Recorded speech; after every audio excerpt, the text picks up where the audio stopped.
Imam Bukhari dengan sanadnya meriwayatkan daripada Abi Hurairah, katanya bahawa sesungguhnya Nabi SAW bersabda, apabila anjing minum di dalam bekas seseorang daripada kamu, maka hendaklah dia membasuhnya 7 kali.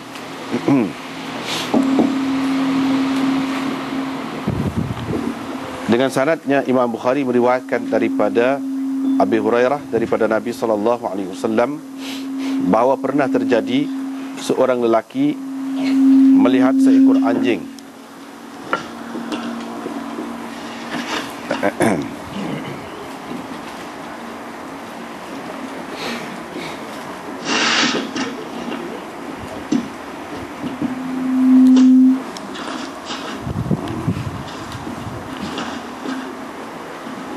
Riwayat daripada Abi Hurairah daripada Nabi SAW bahawa pernah terjadi seorang lelaki melihat seekor anjing sedang memakan tanah basah kerana dahaga.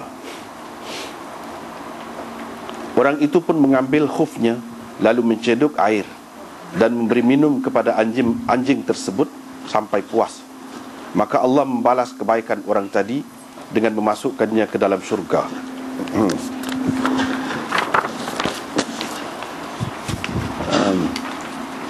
Secara mudzakarah, Imam Bukhari meriwayatkan daripada Ahmad bin Syabib dengan sanadnya daripada Ibni Umar. Beliau menceritakan, anjing-anjing selalu kencing dan keluar masuk ke dalam masjid di zaman Rasulullah SAW, tetapi mereka, yakni para sahabat, tidak merenjis apa-apa pun, sama ada tempat-tempat yang dipijak oleh anjing-anjing itu atau tempat-tempat yang dikencingnya. Dengan sanadnya Imam Bukhari meriwayatkan daripada Adi bin Hatim, katanya, saya telah bertanya saya bertanya Nabi SAW, maka baginda menjawab, apabila engkau melepaskan anjingmu yang telah diajar, lalu ia membunuh binatang, yakni binatang buruan, yakni binatang buruan, maka makanlah binatang itu sekiranya ia memakan yakni binatang buruan itu, maka janganlah engkau makan binatang yang diburunya, kerana kalau begitu ia hanya telah menangkapnya untuk dirinya sendiri.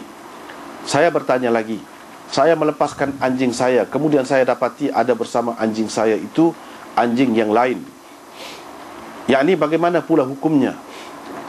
Nabi SAW menjawab, jangan engkau makan, kerana engkau hanya menyebut nama Allah ketika melepaskan anjingmu sahaja, bukan anjing yang lain. Itulah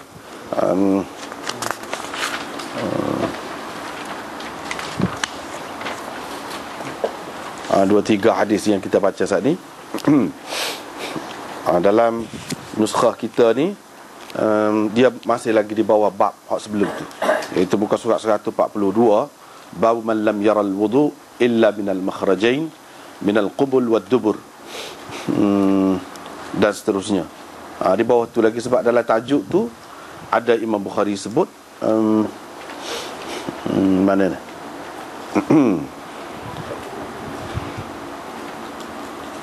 Gitu lah.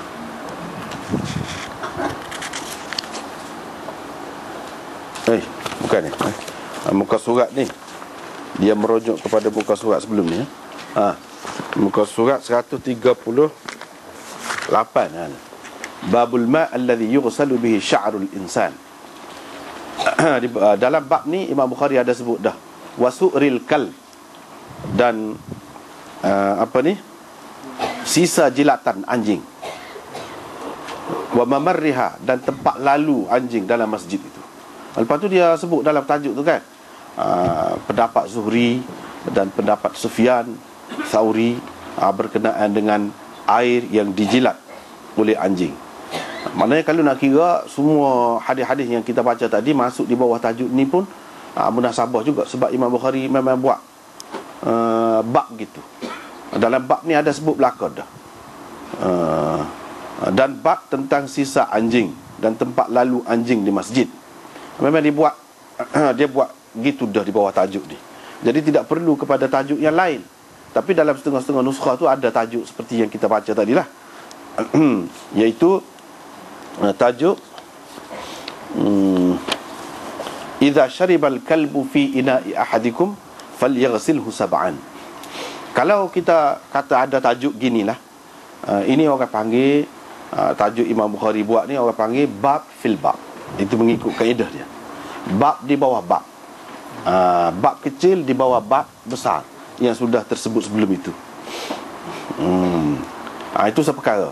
Dalam setengah-setengah nuskah pula di sini dia ada, tak ada dengan tajuk yang panjang gitu.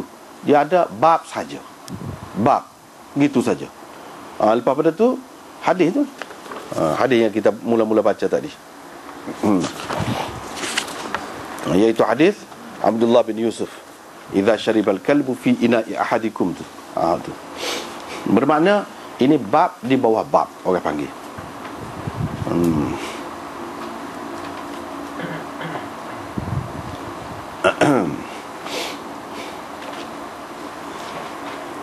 Tujuan Imam Bukhari-nya buat bab ini ataupun mengemukakan hadis ni selepas daripada hadis sebelum ni ialah, baru ni kan kita sudah belajar dah, kita sudah bincang dah tentang rambut ataupun bulu yang terpisah daripada manusia.